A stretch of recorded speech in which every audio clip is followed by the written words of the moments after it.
Hey, hey, hey, it's Coach Laura Lyles, and I want to welcome you to this amazing conversation that's about to take place. I'm so super excited. So I'm just going to go wait till you all pile on in here. Hey, hey, hey, everybody. Yes, yes, yes, yes, yes, yes. Awesome, awesome, awesome. Hey, hey, hey. As you come on in here, just let us know who you are. You know how we do it. Let us know who you are. Let us know who you are and where you're from. Okay? Let us know who you are and where you are from. This is going to be such a powerful, powerful, powerful conversation tonight. And I'm so excited to bring this conversation to you. So let us know who you are and where you are from. Are you from London? Hey, we have Myron Golden. Myron Golden has just entered the room. I'm so excited. But before I bring him on, listen, let me tell you something. We have to have the energy right, okay?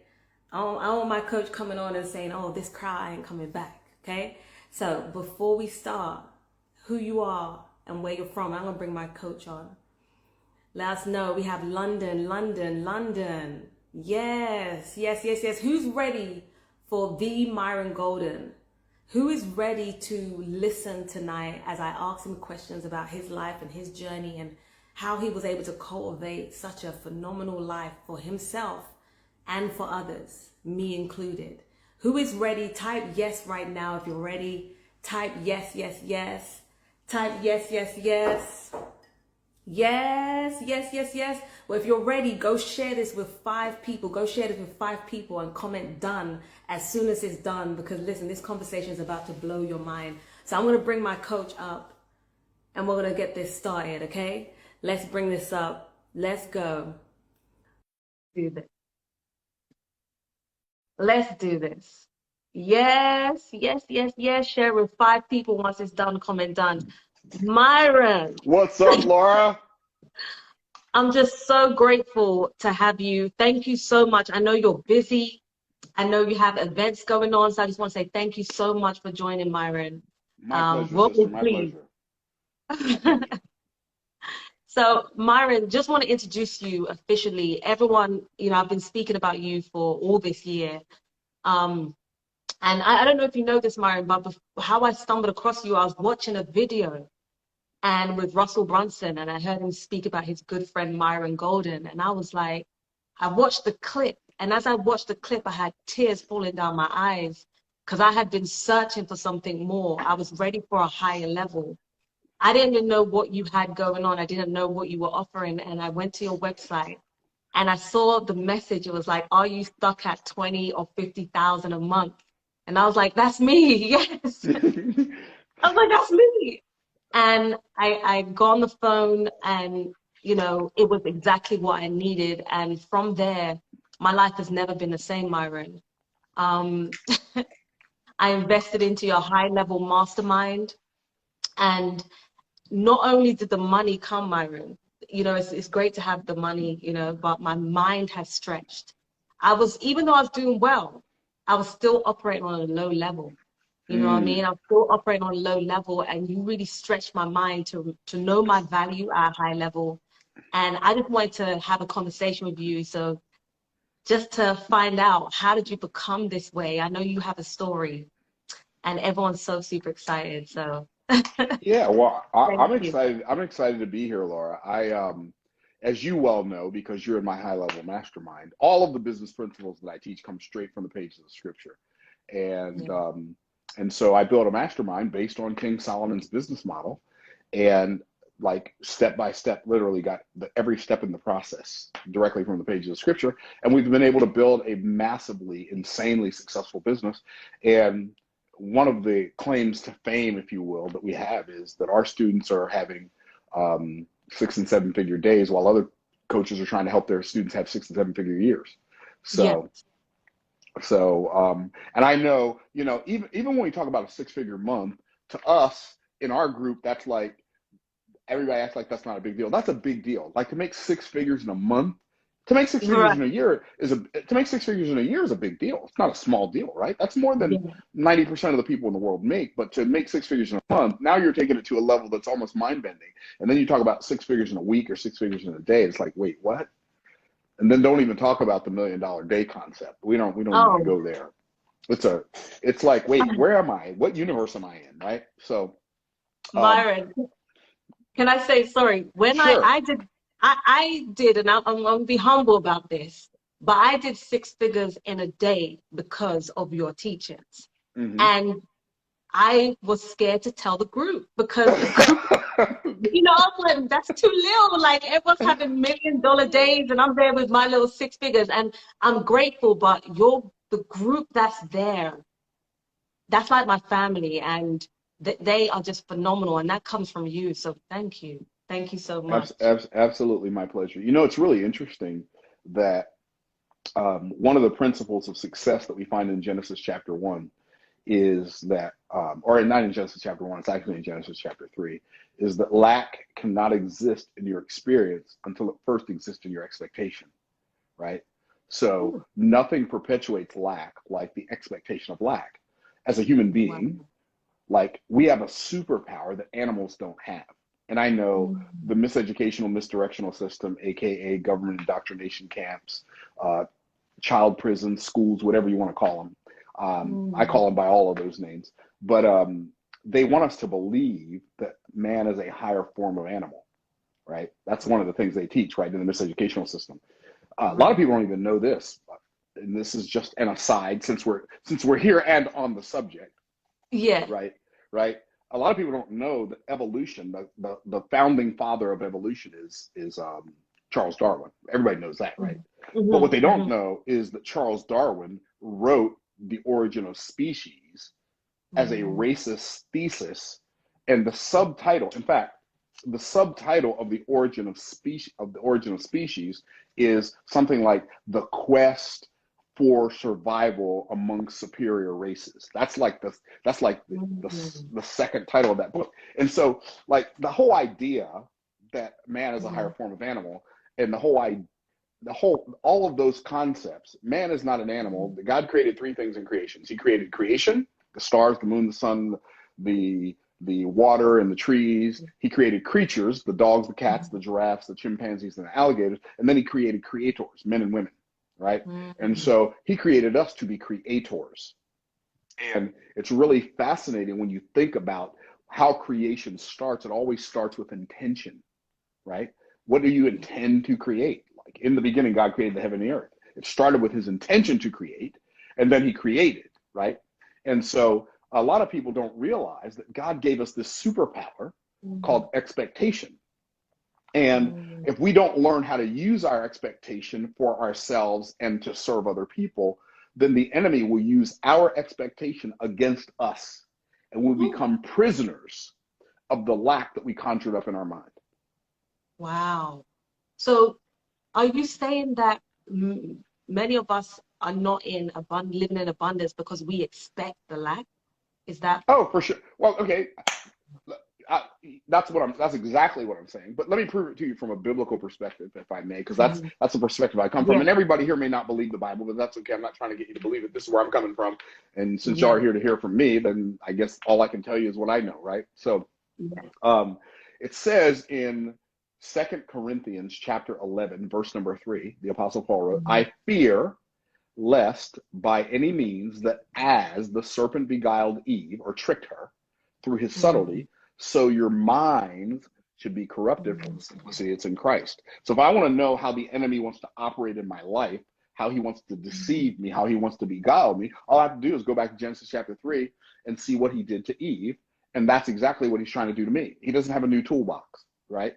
Wow. So what did he do? Well, a couple things. Genesis chapter 2, verse 16 and 17, Lord God commanded the man, saying, of every tree of the garden thou mayest freely eat. Okay, Mm, freely. Every and freely are abundance words, right? There's no lack in mm. every and freely. Like you say, every Right, freely, where every freely is every freely, right? You don't get right, any more abundant than every freely. If you can have right. everything for free, right? That's the ultimate That's in abundance. everything. That's everything, right? Right. Okay, so And the Lord God commanded the man, saying, of every tree of the garden thou mayest freely eat, every freely. So the next chapter, it says, Genesis chapter 3, verse 1, it says, now the serpent was more subtle than a beast of the field which the Lord God had made, and he said unto the woman, the word subtle means crafty, he was sneaky, he was slight. He wasn't overt, he was covert, right? And he said unto the woman, yea, hath God said, ye shall not eat of every. Now God said every freely, Satan said not every. Does that change the meaning? Well, of course it does. It's a subtle change. But the reason Satan changed the words that God said is because when you change what you say, it changes what you see. Words are not just a communication tool. Words are the window through which we see the world. If I don't have a word for glasses, then those glasses become that thing, right? If I don't have a word for wallet, then wallet just becomes that thing, right? And if everything is that thing, then nothing is anything. We have to have words because words are the window through which we see the world. They're not just a communication tool. Are you with me? So Satan understands that when you change what you say, it changes what you see. When you change what you call something, it changes how you conceive that thing.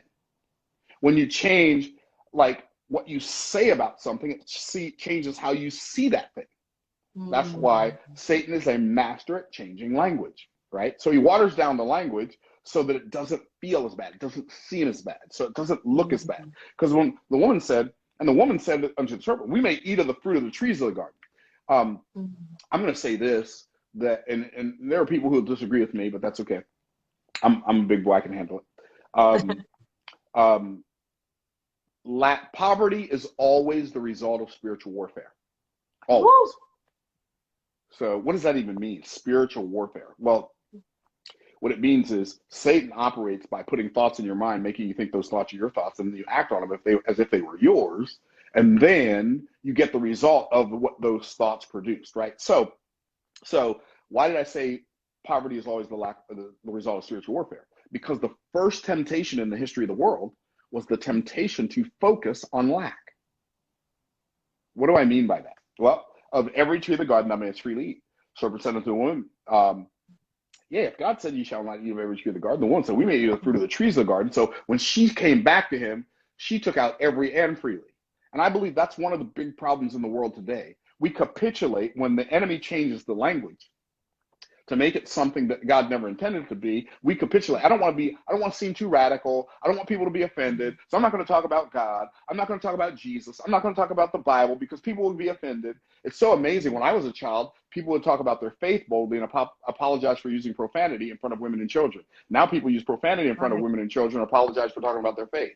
I just refuse to play that game, right? I'm just going to be who I am and let the chips fall where they may. I am not trying to win a popularity contest. I'm not trying to build a big business. I am just showing up and shining and letting my light attract who it attracts and repel who it repels. And I think that's how all of us have. Like, everybody's not going to agree with me, and I'm not going to agree with everybody. But you know what? I can agree to disagree with people, and I can know that just because somebody disagrees with me, that doesn't mean they hate me, right? They're not a hater because they disagree with my views, right? I am not the standard, right? Okay, so what happens is the woman said, we may eat of the fruit of the trees of the garden, but the tree that's in the midst of the garden, God has said, you shall not eat of it, neither shall you touch it lest you die. Now, God never said don't eat it, but the woman thought, well, if I don't touch it, I'm not going to eat it. But see, Satan knew something Eve didn't know. Eve thought she could have willpower in her actions, and that would keep her from doing the thing. But it didn't, because Satan got her attention on the thing she lacked, right? Adam and Eve had everything except one tree. They had apple trees and pear trees and plum trees and peach trees and pomegranate trees and pineapple trees and almond trees and olive trees and walnut trees. They had all these trees. There was only one tree they didn't have.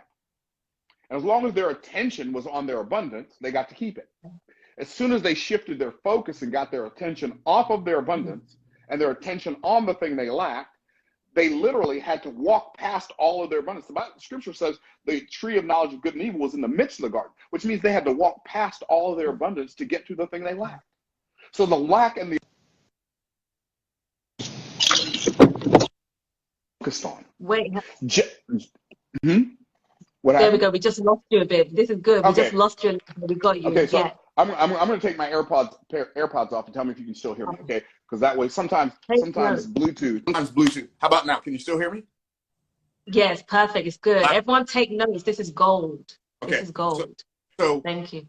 So absolutely. So if you understand that if the tree of knowledge of good and evil was in the center of the garden and all these other trees were around, all of their abundance was everywhere. They literally had to walk past all of their abundance to get to the thing they lacked. They literally had to disregard their abundance. They had to ignore their abundance, right? In order to get to the thing they lacked. Well, I submit to you that that was the first temptation. The first temptation was to focus on the thing they lacked. And when they focused on lack, they lost their abundance. And when you focus on your lack, you lose your abundance. When I focus on my lack, if I'm focused on what's missing, I get more of what's missing. If I focus on abundant, I get more of what's abundant. I don't have a choice as to whether or not abundance or lack are there. They're both there. Both abundance and lack are always there all the time. But I get the one I focus on. So the question is not what's there. The question is, what are you focused on? What am I? So that's just like, ooh. So many people are focusing on their lack. Like, what can they do to change it? I know it's you say focus on it, but how can they focus on this to change it and focus on abundance if they've never seen it before? Sure. So that's really a great question. So a couple of things. One, understand they have to reframe every situation. So frames create focus. So the reason we put a frame around the picture is so we can focus on what's inside the frame, right? So we put a frame around it, so we focus, right? So frames create focus. Well, our words create frames. And so how I talk, remember, words are not just a communication tool, they're what? They're the window through which we see the world. So now, if I say, I have to ask better questions and make better statements. What do I mean better? I have to ask empowering questions instead of making disempowered statements. I have to make empowered statements instead of making disempowered statements. What do I mean? For instance, I'm going to show you something people do all the time to focus on lack. One of the things people do to focus on lack, they say, but I can't afford it. Okay, that's one way to look at it, right? So that's a statement. And that statement is like a dead-end street, right? I can't afford it. Now what happens? Now your subconscious mind, which is your goal-seeking mechanism, which is your success mechanism, all of your success and failure in your life happens on a subconscious level. People who are succeeding aren't succeeding because they're trying to succeed any more than people who are failing because they're trying to fail. Success and failure are both automatic. Right? So we have to program our automatic mind, which people call our subconscious mind. We have to program our automatic mind to stay tuned into the abundance that's always there, as opposed to being tuned into the lack that's always there. They're both always there. There was lack and abundance in the garden, but Adam not the one they focused on. There's lack and abundance in your life, in your town, in your country, in my life, in my town, in my country. There's lack and abundance. We get the one we focus on. All like you say, well, Myron, you've helped me so much, but really all I did was shift your focus. How did I do that? I used words to shift your focus. I used words to make you aware of things that were already there inside of you and all around you that you just didn't have the ability to perceive until I put a frame around it, right? So how do we, first of all, we make, instead of saying I can't afford it, I should never say I can't afford it about anything. Like I just bought a new Rolls Royce, right? I bought my wife I bought me a new Rolls Royce. Wow. And I'm not bragging. I'm just saying I bought them. It looks nice. I saw it. It looks real good. It looks good. Right. So, but I bought them and they're expensive cars. I mean, those two cars were over $400,000, right? So that's, depending on who you ask, a lot of money, right? Right. So I didn't look at it and say, I can't afford that. I'll never be able to afford that. People say that kind of stuff all the time. I never say that about anything. I never say I'll never be able to afford it. I can afford anything I desire to afford. But instead of saying I can't afford something, let's say there's something I don't currently have the money for. I would never say I can't afford it. You know what I would say? How can I afford that? So now I've asked myself an empowering question that my subconscious mind to go to work and look for an answer, as opposed to making a statement that allows me to go and take a nap on my excuse. I can't afford it. Now I can go watch TV, right? Because I've let myself off the hook. I don't let myself off the hook with disempowering statements. I empower myself with empowering questions. And then I find people who have already learned how to empower themselves, and I pay them to empower me with their words. That's it. So I find somebody who can see what I can't see, who can say what I can't say. I pay them, so they say it to me. Now I can see what they see. I can say what they say, and now I can seize what they seize. That's exactly what you did to me. Yeah. Exactly. I came with that. I came with that sort of stance, you know, even though I was doing well, it's like I came with that limit in mind. But let me ask you something, Myron. I know you say you're like that. Were you always like that? You were a trash man making $6 an hour. Did you still have that mindset then? No. Or So if you, okay, so now I'm gonna approach it from physics, right? Because I started out talking about scripture. And by the way, God created science and math and all the other stuff, so it works. It all works because he made it work, right? So let me talk about some physics principles. So if we start looking at the laws of thermodynamics, right? The first law of energy is what? Everything is energy. Energy is neither created nor destroyed, it just changes form. So I take some wood and I put some heat to it, I turn it into fire. The wood didn't cease to exist. It just, the wood that was wood energy became fire energy until it became ash energy, and then it became fertilizer energy, and then so it just transforms. Everything's just transforming, right? So that's the first law of thermodynamics. Everything is energy. Energy is neither created nor destroyed, it just changes form. And so what people don't realize is that their words are literally changing into, the energy of their words is changing into the energy of their worth, right? They're talking, people are talking themselves into poverty, and people are talking themselves into prosperity. And I'm not talking about speaking things into existence. Only God speaks. Like when you talk about bara, the Hebrew word for speaking something into existence out of nothingness is to bara. The only one in Scripture that speaks something into existence is God, right? So I can't speak something into existence, and neither can you. And I know people disagree with me, but that's okay. Like I said, I'm a big boy; I can handle it. So, but if you something into existence, you would have already spoken something different into existence than what you got in existence right now. What you do have the ability to speak into existence, you have the ability to speak faith into a place in your life where doubt used to exist. So you can take an action in faith that you could not previously take in doubt. Like doubt is a prison that does not allow you to move, right? Like, but faith is energy that infuses you to act. And so when you speak, what you like, literally, like when I think about it, you said, how did I go from being a trash man to being a cash man? Well, I read books. I read books like The Greatest Salesman in the World, like How to Master the Art of Selling Anything. I read books like what's it called? The Millionaire Habits. No, I forgot the name of it. Anyway, books like The 1 Minute Millionaire. Books like it's Robert J. Ringer's $1 Million Habits. I read books like $1 Million Habits. I read books like The Greatest Salesman in the World Part 2, Og Mandino's University of Success Unlimited. I read all of these books with all of these words that were creating a totally different frame for me than the frame I had seen my whole life that was spoken by my teachers and my parents. And by the way, my parents were awesome. They just didn't understand money. They understood life. They just didn't understand money, right? So they spoke a lot of power into like a lot of faith into me to believe I could do things. They just didn't understand how to do that around the concept of money, right? And so I read all these books, and then I took a chance on myself because I believed that I could do something that I did after I read the books that I didn't believe I could do before I read the books. And then I went to seminars, and then coaches were selling training programs, and I buy the training programs. I listened to training programs. Okay, they said I can do it. And I went out and tried. Wow, it worked for me just like it worked for them, right? And so I would pay people to put different words in my mind than the television was putting in my mind. Because the television is the electronic income producer, right? The reason television programs are called television programs is because they're programming you. What are they programming you to do? They're programming you to be sick, broke, misinformed, and fearful, right? And so like, and like they've got an IV and they're watching CNN, constantly negative news, right? That's what CNN stands for, right? Or they're watching slides of Fox News. I don't care which version, it's all junk, right? And they're programming themselves to be afraid and to wrap themselves in a cocoon of anxiety. For what? So somebody else can use them. Because people who walk around in a constant state of anxiety are easy to control. Why do they want to sick, broke, misinformed, and fearful? Because people who are sick, broke, misinformed, and fearful are easier to control than people who are healthy, wealthy, well-informed, and courageous. right? And so what I did was I paid other people in the form of buying their book, in the form of going to their seminars, in the form of hiring coaches. I paid other people to say words to me that would cause me to see the world from a place of abundance instead of from a place of lack.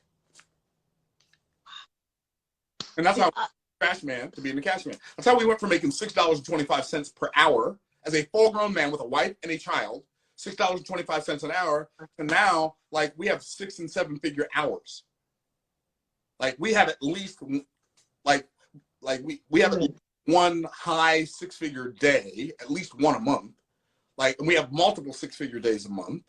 And sometimes we have a multiple 7-figure day in a month. Like, it's just, and it's not because I'm special. I am special, but I'm no more special than you. And when I say you, I'm not just talking to you, Laura. I'm talking to you, a solitary person listening to us right now on this IG Live. I am telling you that, yes, I am special, but I am no more special than you. The problem is you believe more in your doubts than you do your beliefs. I believe more in my beliefs than I do in my doubts. See, I believe my beliefs and doubt my doubts. You believe your doubts and doubt your beliefs. That's the difference. Am I swinging too fast or too hard? I just have to digest that. Like, that's gold. That's gold. That's gold. And we get trapped in this vicious circle. Then we're around people who think the same as us, and we're all just bringing each other down. It's insane. Yeah. And we buy the lie. Like, we want to buy this lie that if the government doesn't come and save us, we're not going to make it. If this person doesn't come and save us, this person has to do something for me. That person, Laura, shame on you for selling somebody a program for 30,000 pounds or 80,000 pounds or 100,000 pounds. You should make it easy for me. Really? Show me one championship team in the world.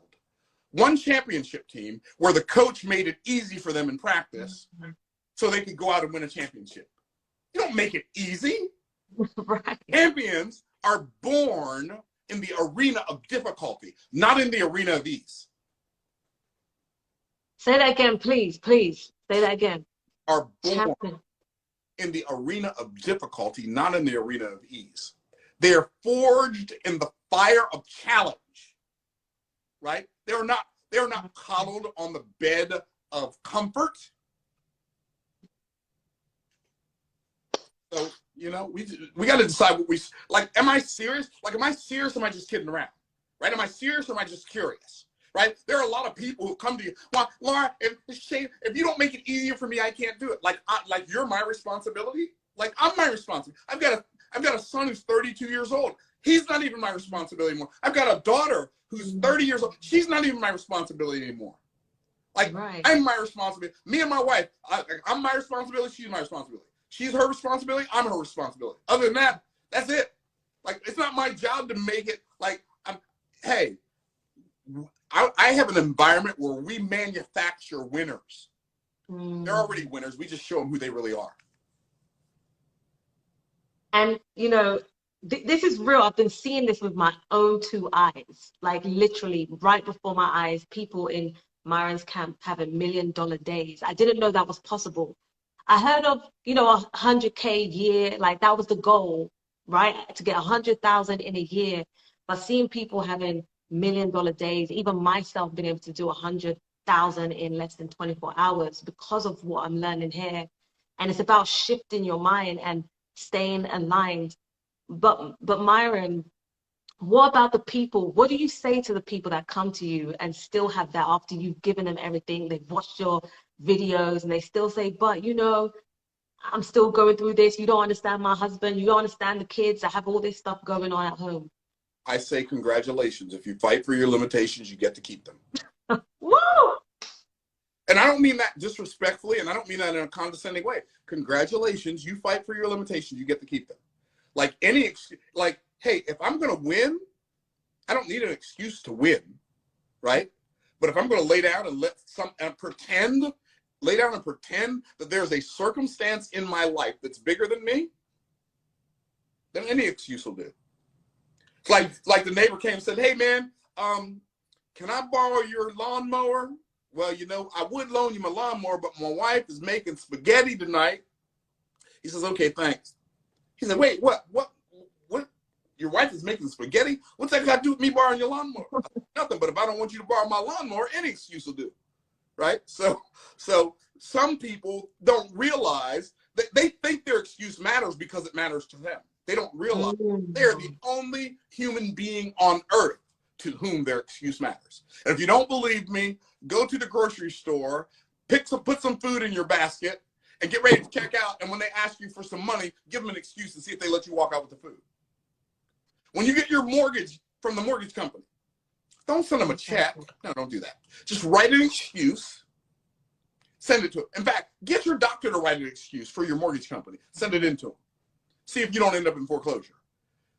Your electric company, you send them an excuse to live in the dark. Like, I don't understand how grown people can think that somehow your excuse matters. It doesn't matter. And I'm not saying that the thing that happened to you is not real. I'm just saying, like, we care about you, but nobody cares about your excuse. It doesn't matter. It doesn't, like, that's too tough. It doesn't matter. You say, Myron, you mean it doesn't matter because you have, no. It just doesn't matter. My excuse doesn't matter either. Right? I have stuff to do. Hey, I'm going to tell you something. Like, I spent 3 days last week in the dentist chair. But that did not give me the right to abdicate my responsibilities to the people I had responsibilities to. I spent 3 days, Thursday all day, Friday all day, and a half a day on Saturday in the dentist chair. My mouth is lit up like a Christmas tree right now. Like, woo, right? It's like, right? And I've got an event.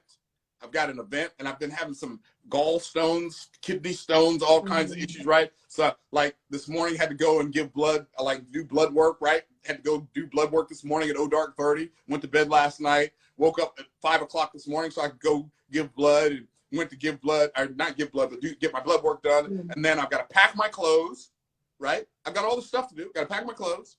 Then I got to go to Orlando because I'm hosting a golf tournament tomorrow to raise money for an orphanage that I support in Africa and for Operation Underground Railroad that rescues children from sex trafficking. So I'm going to raise some money for that, doing a golf tournament tomorrow. And then registering for Funnel Hacking Live, speaking at Funnel Hacking Live on Wednesday, driving back home on Thursday, can't even stay for the whole conference because my dad passed away last Sunday night. And now I've got to come back home, pack my clothes, get on a plane, fly to Pennsylvania, do my dad's funeral, and then come back next week, get back Sunday because my challenge starts next Monday. Life goes on. And yeah, so I'm like, oh, Myron, I'm sorry to hear about that. And I appreciate all of the condolences and all of the concern, but the reality is life goes on. Like life does not care at all the stuff that I'm going through. Life don't care. Life don't care all the stuff you're going through. Like, I care about you and you care about me, but life don't care about either one. Life goes on. And what's going on in our lives, whether or not it's good or bad, is only determined. Oh, by the way, did I say only? I meant to say only. It's only determined by our focus. Wow. Jacob, right? His boys sell his one son off into slavery and tell him that the animals killed him. They go, the land is like comes under famine. They go, Joseph is the prime minister of Egypt. And Joseph recognizes his brothers, but they don't recognize him. So Joseph says, hey, y'all, tell you what, I'm going to give y'all, you got a father, you got a brother? Tell you what, you bring your youngest brother back here, and I'll keep one of y'all here, and y'all bring your youngest brother back. When y'all bring him, I'll let all y'all go back home. They come back and tell their dad. They don't know Joseph is setting them up for the greatest transformation of their lives to date. They come back and tell their dad, you know what Jacob said? Israel, he said, all these things are against me. All these things are against me. Do you understand that all these things are against me is a frame? Right? I lost one son. Another son's a prisoner in a foreign country. And now you want to bring my youngest son? You ain't taking me. No. All these things are against me. But Dad, you don't understand. The guy who's in charge of that country said, unless I bring my youngest brother back, we ain't getting our other brother back. He ain't coming. Why did y'all even tell him I had another son? Why y'all hate me so, right? So he's freaking out, right? So when Joseph's dad dies, when Israel finally dies, his brothers, they think he's only being nice to them because their dad's alive. So they're like, oh snap, Dad died. Now Joseph's going to get us back for all the evil we did to him. They come to him like, please have mercy on us. We know Dad died. We know that you didn't, and please don't be merciful to us. I know we don't deserve it, but Joseph said, y'all still don't get it. And here's what he said. You meant it for evil, but God meant it for good. Wait, what? You meant it for evil, God meant it for good. That's why I never say, well, things are going so bad right now. I had such a bad day. This was bad. That was bad. I'm not smart enough looking through the windshield of my life to tell if anything's good or bad. You can't tell if anything's good or bad until you see it in the rearview mirror. Some of the things that happened to us in our lives, we will have to see in the rearview mirror of eternity before we will know how good they were. Here's what the scripture tells me, though. And we know that all things work together for good for those that love God, for those who are the called according to his purpose. So if he said it's all working for good, then it must be good. I ain't smart enough to look at something and say, well, God said it's good, but I'm going to say it's bad. I ain't sharp enough to come to that conclusion. I mean, just because understand this, everything that feels bad ain't bad, and everything that feels good ain't good. So everything that feels bad ain't bad, and everything that feels good ain't good. Ain't good. Like, think about it. Exercise don't feel good. It feels pretty bad when you're doing it, right? But it's good, right? Eating 3 pieces of dessert feels really good. Right. Easy on the front end is always hard on the back end. Hard on the front end is always easy on the back end. You're always going to have easy and you're always going to have hard. You got to pick which one and when you want it. Period. Period. Period. Or we could say exclamation point, but we'll just say period. This is good. And I know it's shifting some minds out there. I know it is. And I just want everyone to be able to elevate to this level, because there's so much abundance out there. And there's no reason for us to live in lack. You know, there's no reason for us to live small or anything. So it's so interesting. Like, how we're living is based on how we're believing. Like, there's no reason for us to live in lack. The only reason I shouldn't say the only reason anybody, because that's not 100% true. Some people are living in lack right now as preparation for their assignment. Like, I grew up in lack, but had I not grown up in lack and grown through the poverty that was that lack, I would not have learned the perspective that I learned over time, and I would not have been able to appreciate it. So sometimes the lack that we grow up in is sometimes the lack that we find ourselves in now is preparation for the abundance of tomorrow. Right? But oftentimes as adults, like as an adult, like if decade after decade, I have no money, I need to go look in the mirror and find out, like, I need to go address that dude in the mirror and let him know some stuff, right? Hey, bro, you messing up, okay? You messing up this deal, okay? Like, step up, bro, step up, right? And why do I say that? Well, because the first thing God ever said to a human being was, be fruitful, multiply, and replenish the earth, and subdue it, and have dominion. So it's really interesting. Like, if you look at that, the first command, thousands of years before the 10 Commandments, was a 5-fold command, right? The first command was a 5-fold command. What was it? Be fruitful, multiply, replenish the earth, subdue it, have dominion, okay?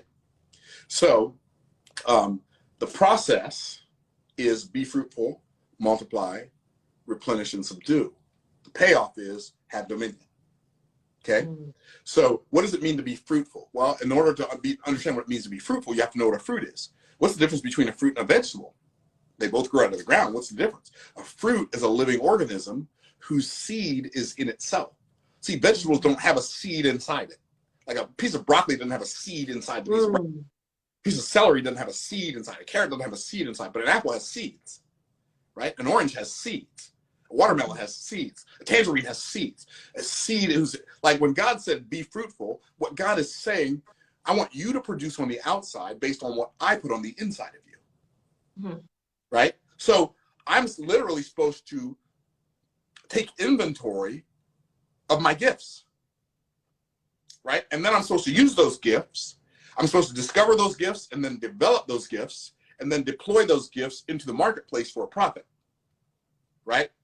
So be fruitful, Fruitfulness means to reduce on the outside based on what's on the inside. Multiply means to increase. So when you are fruitful, the natural result of fruitfulness is multiplication. It's not addition. He didn't say be fruitful and add. So I know that my business is supposed to grow exponentially. I know as a human being, I'm supposed to grow exponentially. Like, I don't just expect to make more money next year than I made this year.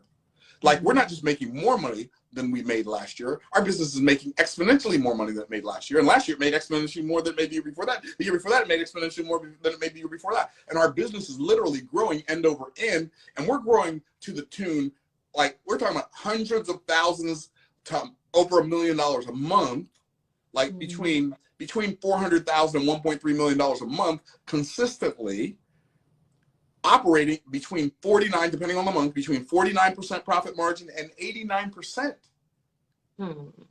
It's like, wait, what did you just say? Doesn't make sense. It doesn't make sense, except be fruitful, multiply. Why? Because any fool, this is what Warren Wiersbe said, any fool can count the number of seeds in an apple, but only God can count the number of apples in a seed. Right? You plant a seed, it grows a whole tree. That tree produces a whole harvest. When? Every year from now on. Right? So be fruitful, multiply. Why? Multiplication is the natural result of being fruitful. Right? Replenish the earth. You know what the word replenish means? The word replenish means to fill up. So be fruitful, multiply, increase, and fill up the earth. Maybe human beings being productive is not destroying the earth. Maybe the earth was put here for human beings to produce. Okay. But I believe we shouldn't pollute. I believe we should take care of our environment. Thou shalt not pollute the land in which ye dwell. Like, God tells us to take care of it. But we shouldn't worship it. Right? So be fruitful, multiply, replenish the earth. And then it says subdue it. That's a really interesting thing. You know what the word subdue means? It means to trample down. This is what my granddaughter does. She's 2. I ask her a question and go, right? Trample down? Why is he telling me to trample it down? Oh, because God knows something we haven't figured out. We're grown. I'm 60 years old. I got some 60-year-olds listening to me right now. Still haven't figured this out. Y'all ready? Here's how it works. Disruption always follows intention. When I intend to do something good, the first thing that happens, not most of the time, every time, some difficulty shows up, some obstacle, some opponent. Some challenger shows up and says, where do you think you're going? Right? Disruption always follows intention. You start exercising, you don't feel stronger right away. You feel weaker before you feel stronger. You start eating right after eating years of junk food, you don't feel healthier. You feel weaker. You feel sick. You start having withdrawals. You start having headaches. You start having the shakes. You know, I need a piece of cake. I need a piece of cake. Right? You start having these withdrawals. A person goes off of drugs. Is that good for them? Sure it is. Do they feel better? No, they feel worse first. Why? Right. Because disruption always follows intention. And the greater the intention, the greater the disruption. So people will join a coaching program, for instance, Laura, and as soon as they join, like, it seems like their whole business blows up. Right? It's like, wait, what? This falls apart. That person quits. This person, they get sued. They're like, oh, I must have made the wrong decision. That is not a disruption. Is not a sign you're going in the wrong direction. Disruption is a sign you're going in the right direction. Disruption is a sign that you have been fruitful and you are multiplying and you are replenishing the earth. Now what? Stomp on it. Why is he telling us to stomp on it? Well, if we're stomping on it, that means it's beneath us. If we're stomping on it, it means it's smaller than us. That means no obstacle that I will ever face is larger than I am, is bigger than me. And if I go through life pretending that the poverty that I've lived in my whole life is bigger than me, I'm only scamming myself. If I go through life pretending that the, quote, physical challenge that has been delivered to me is greater than me, then I'm only deceiving myself. If I go through life and thinking that the disadvantage or the discrimination that I faced or whatever is bigger than me, then I don't understand that it was a gift that was given to me to prepare me for what God already has prepared for me. But see, if I resist that challenger, if I resist that disruption, when I resist, it persists. And if I pretend that it's bigger than me and I capitulate to it, here's what the scripture says. Stomp on it. which means I'm above it, I'm bigger than it, and he wouldn't have told me to stomp on it if I didn't have the ability. And he said, then and only then, after you will be fruitful, after you multiply, after you replenish the earth, after you subdue it, then and only then do you have the right to have dominion, which is why he put you here. God put you here to be in charge of something. He put me here to be in charge of something. And here's what's great, Laura. He didn't put me here to be in charge of what he put you in here to be in charge of. He didn't put you to be in charge of what he put me in. So you're not my competition. In fact, I'm going to let y'all know a little secret. If y'all are listening to Instagram right now, I want y'all to lean in. I'm going to tell you a little secret. Everybody lean in. Secret. Here it is. Y'all ready? I ain't going to say it real loud. Somebody might hear me. Y'all ready? Y'all ready? You no competition. The only person who can fulfill your purpose is you. Wow. Wait, what? I have no competition. Now, I do have people who think they're my competition. Right. They may be confused about it, but I'm not confused about it. I have no competition. I'm not worried about somebody trying to copy me, duplicate me. People can hack my funnel, but they can't hack my brand. They can't hack my energy. They can't hack my content. They can't hack my knowledge. They can't hack my wisdom. They can't hack my assignment. Do your thing. You want to hack my funnel? And you think that's going to make you win like I win? You are confused.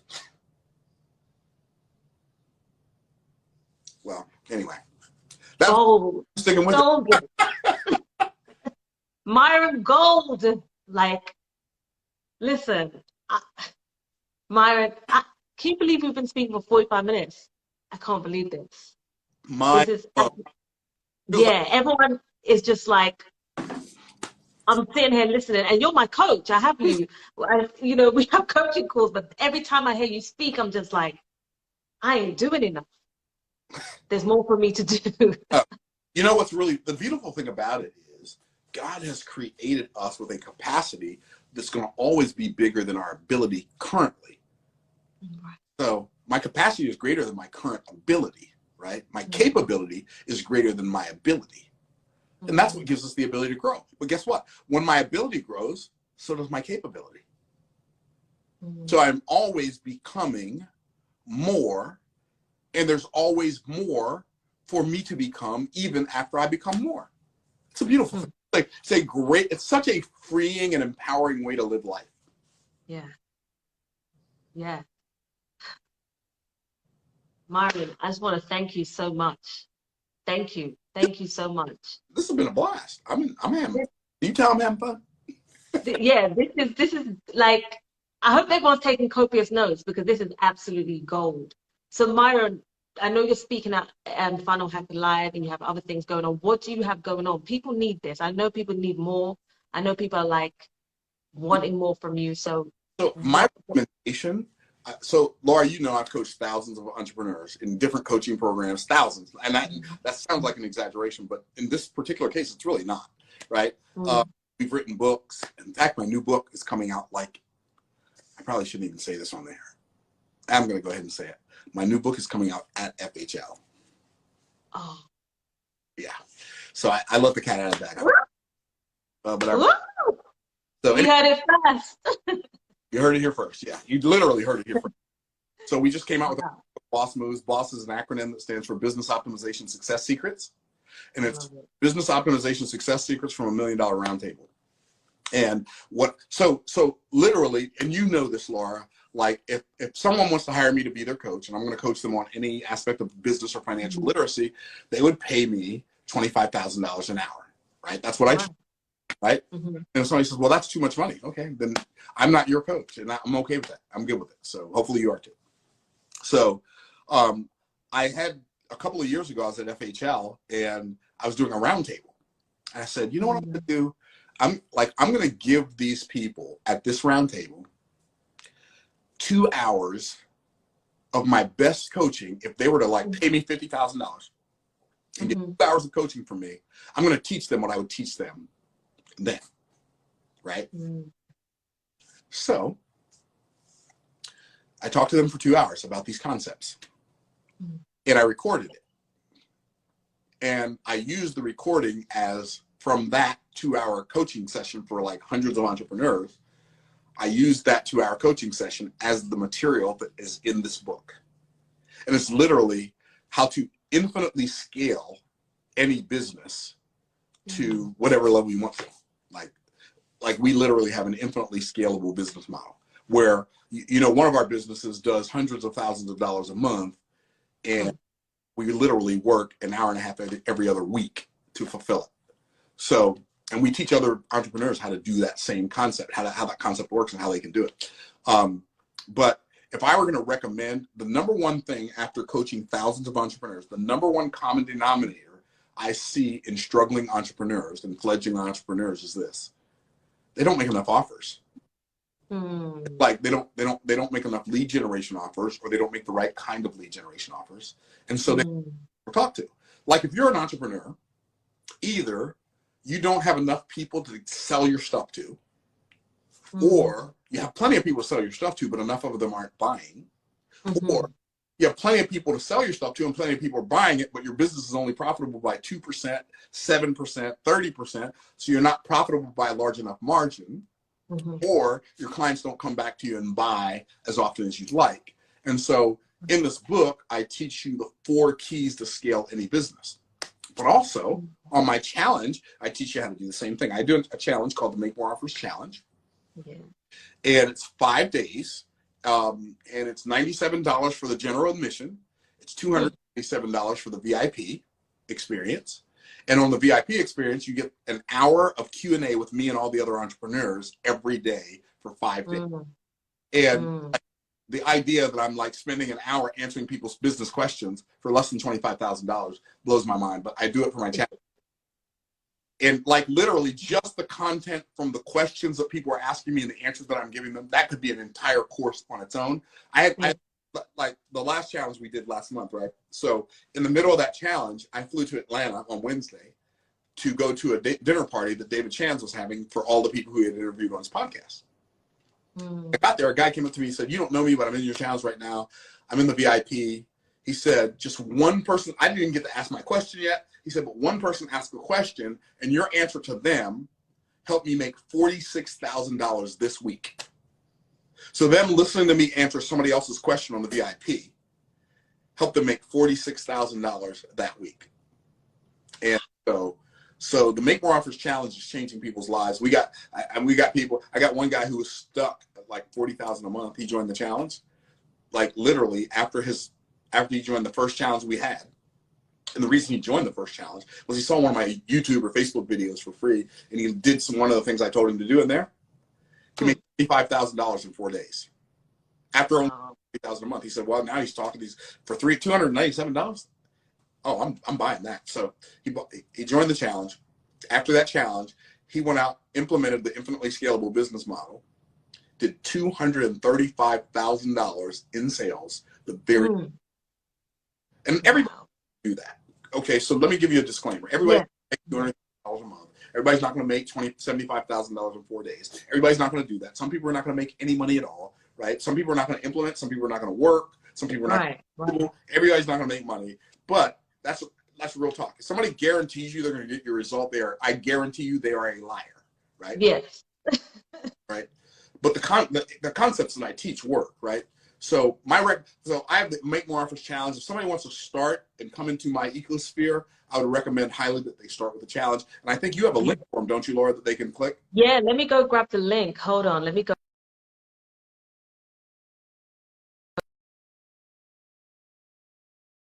Whatever this thing is called, Instagram Google thingy. I'm going to put the link in my bio. Like seriously, especially even if you're one of my business students, you need to be on this challenge, because I paid for Myron's high-level coaching program, okay? And I still went on this challenge as VIP. So, Myron, you cut out. Say that again. I said the coaching program she's a part of is $155,000. Yeah. Y'all can get me into the Offers Challenge and change your life for $297. I mean, you can do the $97 general admission, but if you're smart, if you're really smart, you'll do the VIP experience. VIP. I'll get to ask questions, be around higher level people. That's the way to go. And the reality is, I'm going to be very, very honest with you.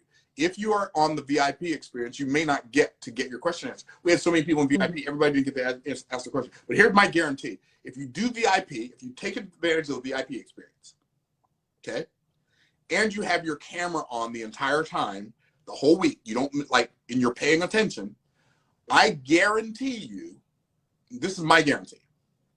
I guarantee you that if you don't believe that the challenge was worth 10 times more than you paid for it, in other words, you're going to pay me $297. If you don't believe it was worth at least $2,970, and your camera is on, so I can see that you were paying attention, your camera's on the whole time, your money back, and you get to keep all the bonuses I gave you.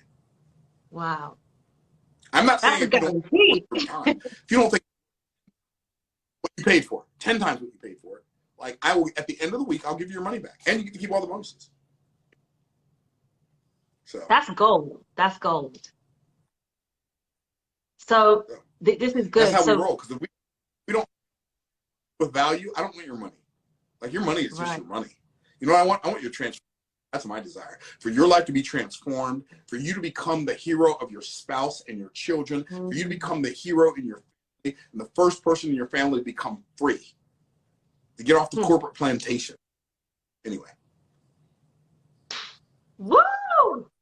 So Myron, I'm excited. Everyone's excited for the challenge. Type yes if you're excited for the challenge. When does it start, Myron? It starts a week from today. A week from today. A week from today. If you do the VIP experience, we're going to do a meet and greet next Sunday night. The link's going to be in my bio. So click the link in my bio and sign up. Then once you sign up, be in my House of Her Coach Academy, in my business, send me a message so I know that you're in. I know you're serious. Once you sign up for VIP, we're not going to do general. We ain't general anymore. We are VIP. Let's We're go. very important. So I'm excited. Myron, just want to say thank you for your time. I know it's blessed hundreds of people here, and it's going to bless thousands of people to come. So thank you so much, Myron, for everything you do. I'm just going to continue being a student, continue learning. So God bless you. God bless you too, sister. Appreciate you. I appreciate all the folks who joined us for this last hour of conversation and me ranting like a maniac. Oh, amazing. Boy, that guy's foaming at the mouth. Yeah, I kind of do that sometimes. But I trust that you are blessed by the truth that I shared, and you'll take your life to the next level. I know this, every single solitary one of you. I believe in you. Can I end with a poem that I read when I was in my 20s, Laura? This is one of my favorites. Please, yes, go ahead. It goes like this. Isn't it funny how princes and kings and clowns who caper in sawdust rings and common folks like you and me, we're all builders for eternity. To each is given a book of rules, a block of stone and a bag of tools, and each must shape ere time has flown, a stumbling block or a stepping stone. I bargained with life for a penny, and life would pay no more. However, I begged at evening when I counted my scanty store. For life is a just employer, it pays you what you ask, but once you have set the wages, well, then you must bear the task. I work for a menial's hire, only to learn dismayed that any wage I had asked of life would have willingly paid. If I can challenge you to go ask more of life than you've ever asked in the past, don't you be surprised when you get it. Thank you, Laura Lyles, the House of Her. Thank you. Much gratitude. Thank you so much. Thank you, Myron. God bless you. Thank you so much. I'll see y'all later. See y'all in the chat, VIPs. Let's go. Let's go. Take care. Take care. Woo! Listen. I don't even know how to. Wow. Listen. I'm just so excited for each and every one of you. That was such a power hour. I'm going to save this live for you all, okay? I'm going to post it on my page. I can't delete this. No way. So I'm going to save this live. It's going to be on my page. I'm going to put the link in my bio for the challenge. If you're in House of Her, you're in my inner circle, my business programs, let me know once you've signed up. Personally message me and say, I'm in, and I want to see you elevate your life, all right? It's Coach Laura Lyles. God bless.